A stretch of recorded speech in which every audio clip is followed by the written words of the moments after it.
Kalu waterfall, one of the highest waterfall of Maharashtra. তা আমরা আজকে যাচ্ছি কালু ওয়াটারফলে। আমাদের এখান থেকে কালু ওয়াটারফলের ডিস্ট্যান্স 160 কিলোমিটারের মতো। তো আমরা অনেক ভোরবেলায় বেরিয়েছিলাম, ভোর 5:30 নাগাদ বেরিয়েছিলাম। কি সুন্দর লাগছিল সকালবেলাটা দেখতে। দিনটা ছিল 29 সেপ্টেম্বর। আর ডিস্ট্যান্স যেহেতু এখান থেকে অনেকটাই, সে কারণে আমরা একদম ভোর রাত্রেই বেরিয়ে পড়েছিলাম।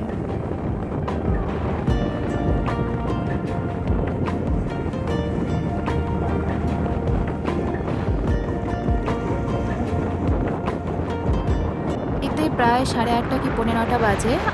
আমরা মোটামুটি প্রায় অনেকটাই চলে এসেছি। এখান থেকে আমাদের ডেস্টিনেশনে পৌঁছতে আরও 1 ঘন্টার মতো লেগেছিল।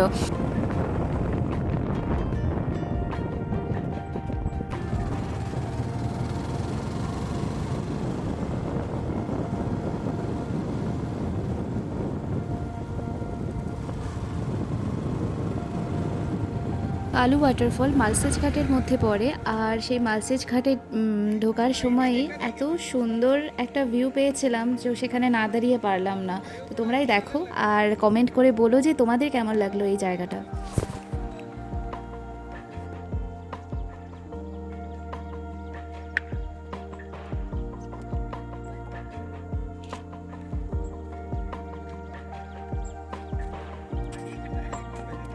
মহারাষ্ট্রে আসার পরে আমার সব থেকে বেশি ভালো লেগেছে এই বৃষ্টির পরে এই রাস্তার ধারে ফুটে থাকা ফুলগুলো।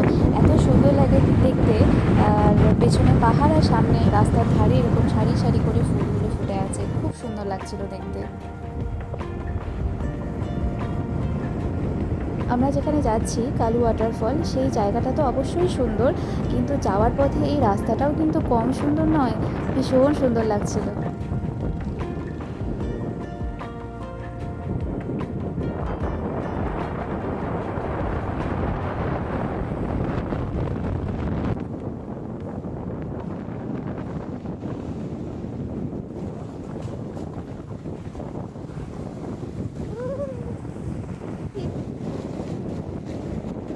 মালসেজ ঘাট is famous for this kind of views. Just দেখো তোমরা, কি দারুণ লাগছে দেখতে।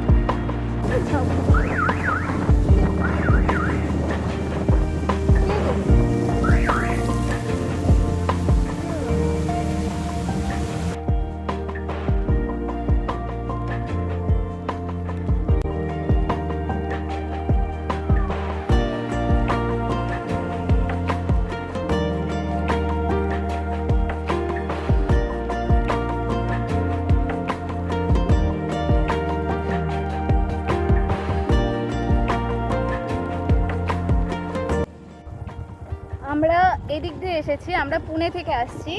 পুনে থেকে আসার পরে ডান দিকে এই গ্রিন কালারের এটা পড়বে, এদিক দিয়ে সোজা চলে যেতে লাগবে। ঠিক আছে, চলো। এই রাস্তাটা ভালো না খুব একটা, কিন্তু এখান থেকে বোধহয় 3 কিলোমিটার কি 4 কিলোমিটার। আমরা প্রায় চলে এসেছি কালু ওয়াটারফলের কাছে। আর এখান থেকে যেতে আরও 3 কিলোমিটারের মতন বাকি আছে। তো এই 3 কিলোমিটার রাস্তা ভীষণই খারাপ ছিল।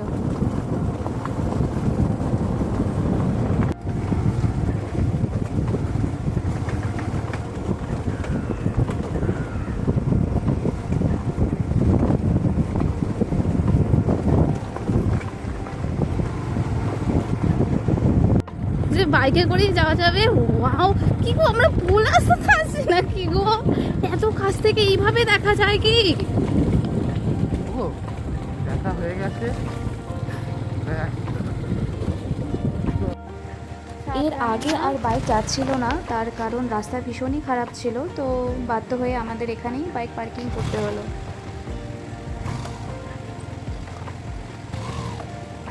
হ্যাঁ হ্যাঁ, ঠিক আছে দেখো।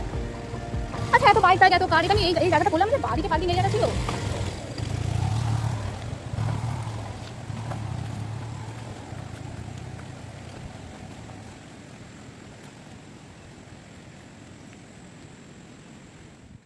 হাঁটতে যাচ্ছি আমরা দুইজন। শুধুই আমরা শুধুই আমরা দুইজন, আর তো কেউ নাই। ফাঁকা একদম, জানি না এত ফাঁকা কেন, একটা লোকজনও নাই।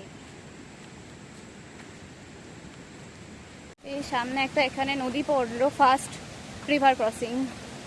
এখানে দড়ি দেওয়া থাকে না? না, এখানে দড়ি কোথায় দেওয়া থাকে? দড়ি দেওয়া থাকে, ওখানে পার দেওয়ার জন্য।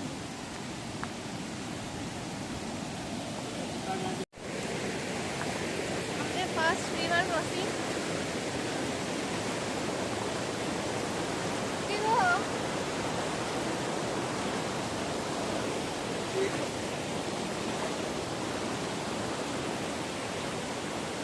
এই নদীটা পার করার পরে দুটো রাস্তা পড়বে, একটা স্ট্রেট, একটা বাঁদিকে।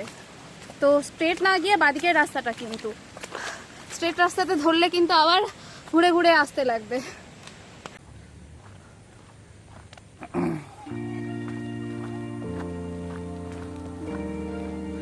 তিরিং বিরিং করছো, করো, এনার্জিটা বাঁচিয়ে রেখো।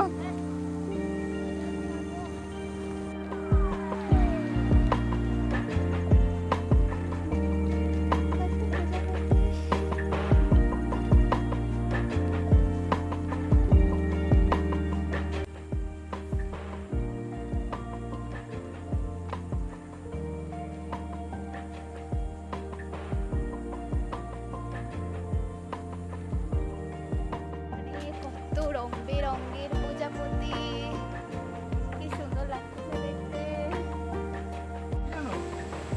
যেগুলো তুলে দাও সেগুলো প্রশংসা পাও না। ঠিক কথা, প্রত্যেক পিকের পর যে প্রোফাইল ফটো চেঞ্জ, সব কিছু চেঞ্জ হয় ক্যামেরা। ঠিক আছে, ঠিক আছে, আমি তাহলে এবার দেখি কাউকে পাই, বলবো দাদা একটু ফটোটা তুলে দেন তো। দাদা একটু আমাকে ফটোটা তুলে দিবেন দাদা, আমার বর তো আমাকে খোটা দেয়।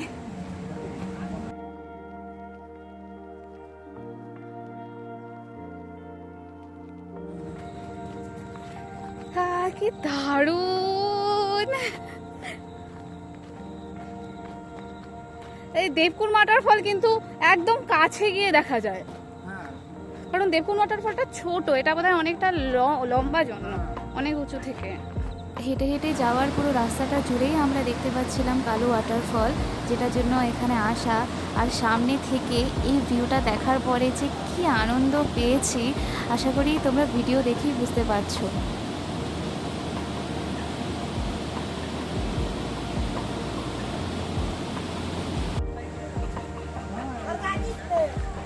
হ্যাঁ এটাই জিপ লাইন, ওই দিক দিয়ে চলে যেতে পারতাম। না না, ঠিক আছে, জানি আর রানীকে এবার আমরা জিপ লাইনে চড়বো না। এবার জিপ লাইন, নতুন একটা অভিজ্ঞতা, নতুন একটা এক্সপিরিয়েন্স। জিপ লাইনের জন্য রেডি হলো তোমার?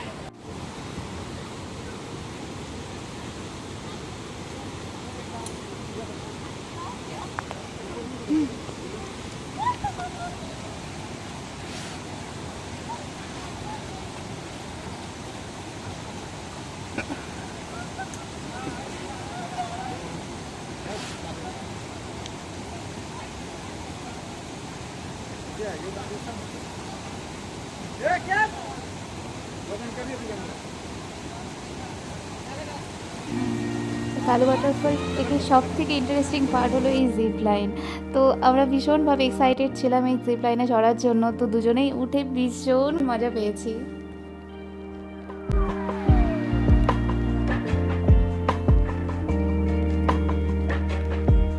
জিপ লাইনের থ্রু রিভার ক্রস করার পরেই সবার ফার্স্ট যে ভিউটা দেখা যায় সেটা হচ্ছে এটা।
Wait is over. আমাদের সামনেই চলে এসেছে, একদম সামনেই কালু ওয়াটারফল, যেটার জন্য এত দূর থেকে আসা। আমরা এর আগে আর বেশি দূর যাইনি, যা ফটো ভিডিও শ্যুট করার সব এখানেই করেছিলাম। তার কারণ এর মানে পরের রাস্তাটা ছিল ভীষণ খাড়াই রাস্তা এবং পিচ্ছিল হয়ে গেছিলো রাস্তাটা।